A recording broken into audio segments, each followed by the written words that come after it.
Okay, good day everyone. So I am here again, Sir James. So the topic for today is all about compound interest.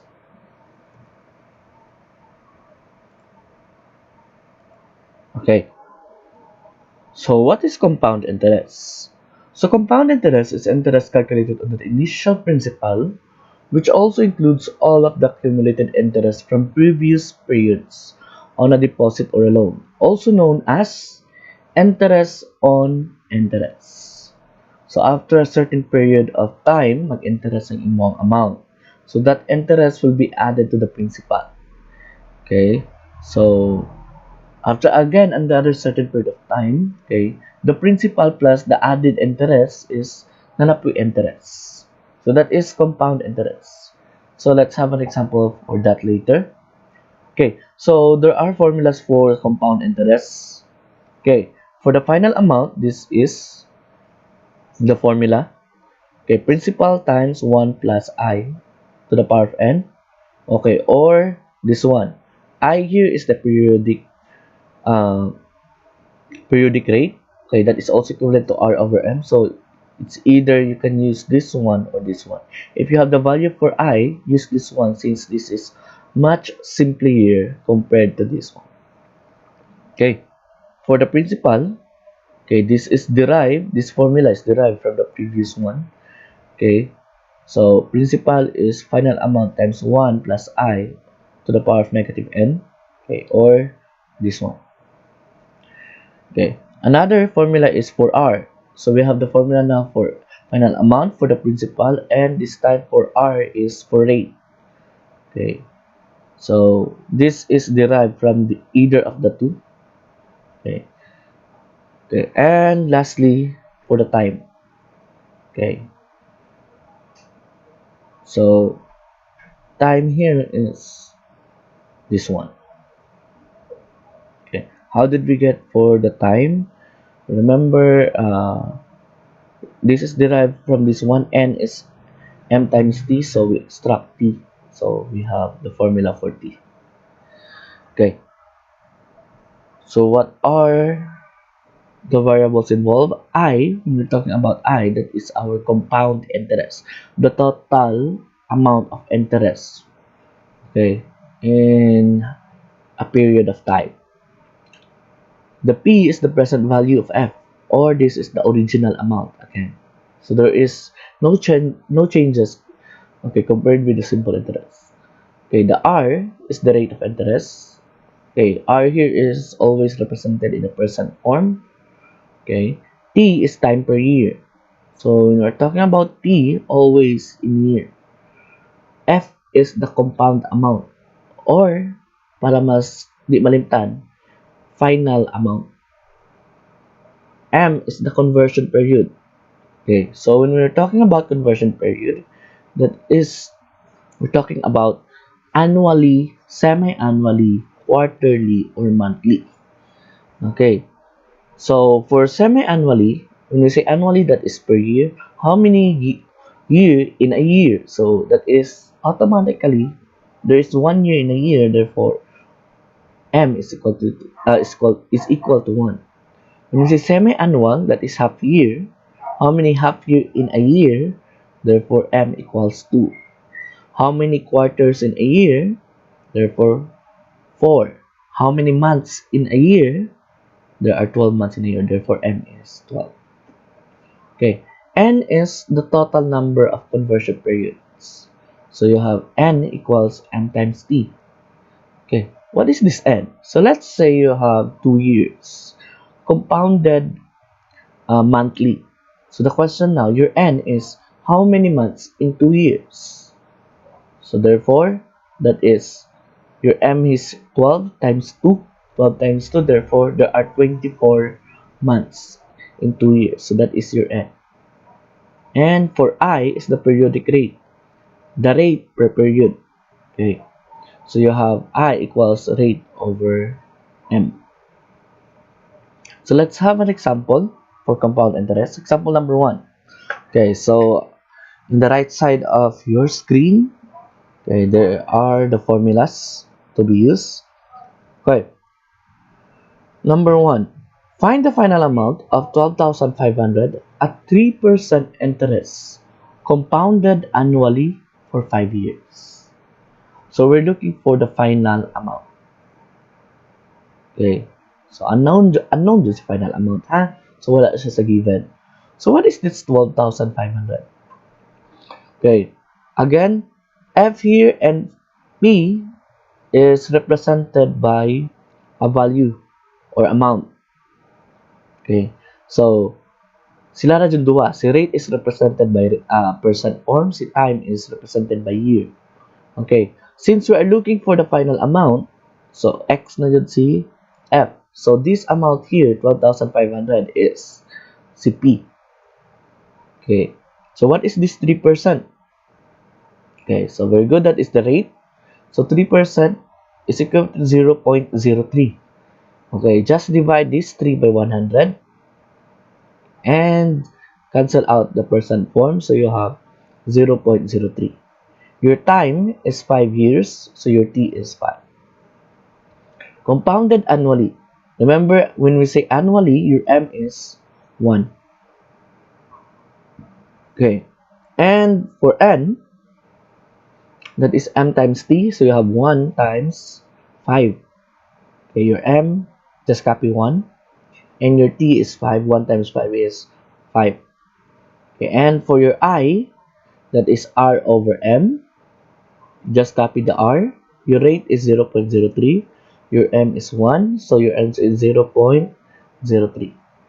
And we're looking for the final amount. So it's either you can use this one or this one. But if kompleto ang given dati, just use this. Okay. Let's try to check if the variables here are all present. So you have P. Okay. Naa si principal. Si I. Okay, naa.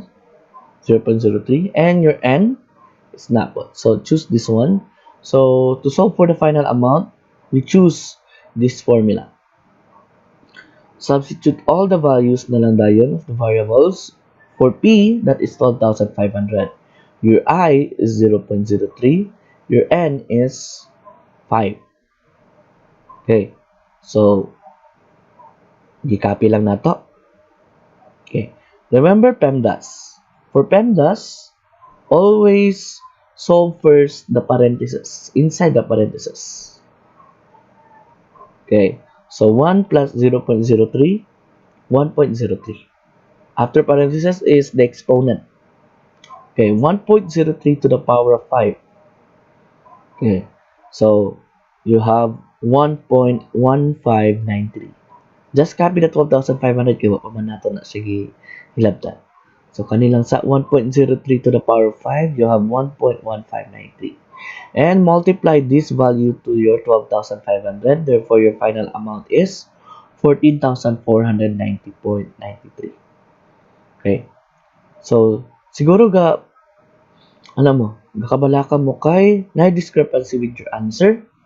Okay? So, sometimes there is a margin of error here in the ones place. Say, for 14,491 in your answer or 14,489, something like that. Okay, based on there. If you copy two decimal place, magdiferensya din yung answer sa final. Okay, so make sure, okay, if you round off this one, at least 4, 5, or 6 decimal place man lang. Okay, do not use 2 decimal place. You can only round off into 2 decimal place if that is for the final answer nila yan. Okay, if that value is not the final answer yet, okay, ayaw sa mo pag-round off kaya.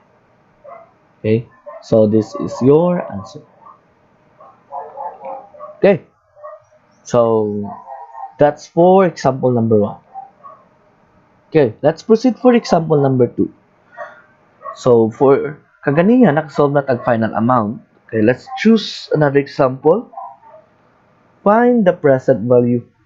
Okay, so we're looking about the P na pod karon. Okay, so find the present value of 40,000 at 12% interest, compounded quarterly for 3 years. So since we're looking for P, this amount here is deleted sa P. Diba? Kanima ito ginapanita. So this 40,000 here is your final amount. 12% is our, in the form of rate, in the form percent, so that is our rate. So 12% is 0.12. So mautana na po mo. Yun sa pagkuha sa 0.12. This 12, i-divide ninyo 100. Okay, dayon cancel out the percent form. Okay, so 0.12 ang atong rate. Our time is pila? Okay, right. 3 years. Okay, next. Compounded quarterly. How many quarters in a year? Okay, very good. That is 4. Okay, so let's solve now for n and I. For n, that is the number of conversion the number of periodic conversion period. You have m times t. So you have 4 times 3. Your m here is 4. Your t is 3. So multiply 4 times 3. You have 12. Total number conversion period. And for I is r over m. Did you not mag-change the formula, ha? So your r is 0.12. Your m is 4. So 0.12 divided by 4 is 0.03. Okay. So we're looking for P. Present value. Okay, we have this formula. Okay, let's check first kaning match. Simpler nga tanawon. You have F. Nabatay F na A. Okay, your I. Okay, na A. And your for N. Okay na. So, you can use this one. Okay, to solve for P rather. Okay, you have P equals the final amount times 1 plus I to the power of negative N. Okay, then substitute all the values. Okay, nga nasa imong given. For F, you have 40,000. Your I is 0.03 and your for N is 12. Okay, similarly with our previous example, pendas ta. Una-una to ang inside the parentheses. So 1 plus 0.03 is 1.03. Just copy all the other terms. Okay, next exponent. 1.03 to the power of negative 12. So you will arrive in this one. Okay, much better if you copy until 5, 6, or 7 decimal place. Okay, so at least 4. Huh? Okay, so multiply these two na yun, you will arrive in the principal amount, 28,055.20 pesos. Okay, if your answer is mag-differential lang og 1 peso, okay, sa ayon kayo magkabala. Okay, so your principal is this one. Okay, so let's proceed with the other example. This time, example number 3. Okay, so find the rate of interest of the 34,700 accumulate to 46,900 for 3 years, where m is equal to 12. So this time, we're looking for the rate. Okay, and we only have one formula for rate. So make sure kanitanan. Okay, dapat na. Okay, so find the rate. Okay, so what is this 34,700 and 46,900? So there are two amounts. Sir, saan na ito pagkabalo nga principal na siya or the final amount? If there are two amounts given, okay, always na ang mas gamay, kanima ang mas gamay is your principal. The much bigger value is your final amount. So clearly, this is 34,700. This is now your principal. Okay, accumulated to this certain amount. So this is for final amount 46,900. So lisod po, di ba? Kung magpautang ka, after certain period of time, mugamay lugar ang imong gipautang. Dapat mo dako jud imong gipautang. Or kung nag-invest ka, okay? So, kung nag-invest ka, okay, so siyempre, Kung mag-invest ka, dapat mo dako po mong investment. Okay, so, principal, this is your final amount. Okay, your time is, okay, your T is 3 years. Very good. Your M now is 12. Okay, so, looking back, that is our formula. We have M, okay, given na. Final amount, na ana. Your P is na napon. Okay, but we don't have letter N. Okay, but N is M times T. So you have copy the value of M, which is 12, and your T is 3. So 12 times 3, okay, that M times T, 12 times 3 is 36. So we can now use this formula since nanatay N. Okay, to solve for the R, we have this formula. Okay, substitute all the values na lang dayon. For M, you have 12. For final amount, this one. Your principal, this one. And your for N is 36. Okay, similarly with our previous examples, PEMDAS ta. Since natin parentheses dari, but remember na patay match inner parentheses. So simplify first this one. So if you use calculator, 46,900, i-divide na to 34,700. Okay, you will arrive into 1.3516. Again, much appreciated kung mas daghan decimal place inyong i-copy. Okay. So, to the power of 1 over 36. Okay, so this one is 1.0084 na dayon. Just copy lang katong 12 diha of negative 1. Okay, so after you arrive this one, kanina man lang ang last parenthesis. Okay, i-minus ninyo. So, the remaining is 12 times 0.0084. So, 1.0084 minus 1. So, muna siya. And, multiplication ang process. 12 times 0.0084. So, you have ito 1008. Okay. So, to convert this one into a percent form, okay, ibalin nato ang process kaganiya. If gina-divide nato kaganiya karon i-times para padulong to sa percent form. So 0.01008 i-times ninyo og 100, so you will arrive to 10.08. But always after you multiply it by 100, pagbutang mo og percent. Okay, so that is your final answer for the rate of interest. Okay. So, number 4 na tanong example. Okay. Find the time. Okay. So, for those paspasan na kayo, again, this is a video tutorial or discussion. So, you can pause. Okay, or you can review okay,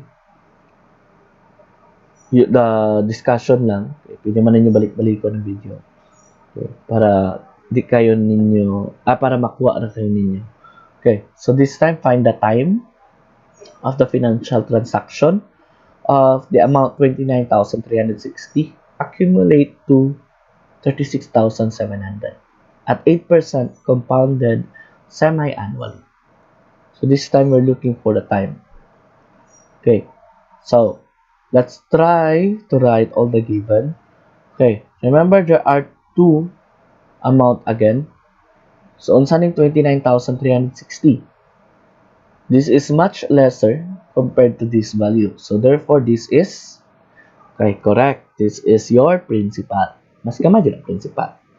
Okay, so the much bigger amount is your final amount. 8% is your, okay, rate. So rate is 8%, okay, or that is 0.08. And compounded semi-annually. Okay, how many have a year in a 1 year period? Okay, so M nato is 2 years, or there are 2 semi-annual in a year. Okay, so let's check if kompleto na ba. The log here is the function sa inyong calculator. So kanila ang mga variables. F, okay, given. Your P, also given. Your M, given. Okay, I. Okay, wala pa tayo I. But I is, remember, R over M. So the value of R is 0.08 divided by 2, which is our M. So our periodic rate is 0.04. So this time we're looking for T. Since kumpleto naman ang variable needed to solve for T, so this formula is to be used to solve for T. Okay, substitute all the values na lang dayon for F, P, M, and I. So for F, 36,700. For P, 29,360. For M, that is 2. And for your I, that is 0.04. Again, PEMDAS, unahon na to ang match inner parentheses. This parentheses for the numerator, this parentheses for the denominator. For the numerator, 36,700 divided by 29,360, that is 1.25. For the denominator, 1 plus 0.04, that is 1.04. Okay, you can use your scientific calculator. For those who like scientific calculator, you can download an app sa Play Store o scientific calculator. So, napo to. Okay? So, i-search lang ninyo. The keyword is scientific calculator. Di ba? Okay, so log 1.25. So, log 1.25 is 0.0969. The log of 1.04 is 0.0170. Okay. Then, multiply first this one by 2. Okay. Sige, multiply nato ni siya into 2. So, 0.0340. Okay. So, divide na dayon ang duha. So, our time is 2.85. If magdiferensya mo decimal, okay na siya. At least gamay ra. Okay. Siguro, because of the rounding off in this values. Kung mag-round off man kun mo, may margin of errors. So make sure mas daghan decimal place imong ikopyahon. Kaya mas gamay ng margin of error. Okay, so our final answer is 2.85. And that's all, okay, for the compound interest. So thank you for listening. Okay, so again, this is Sir James. Okay. Thank you.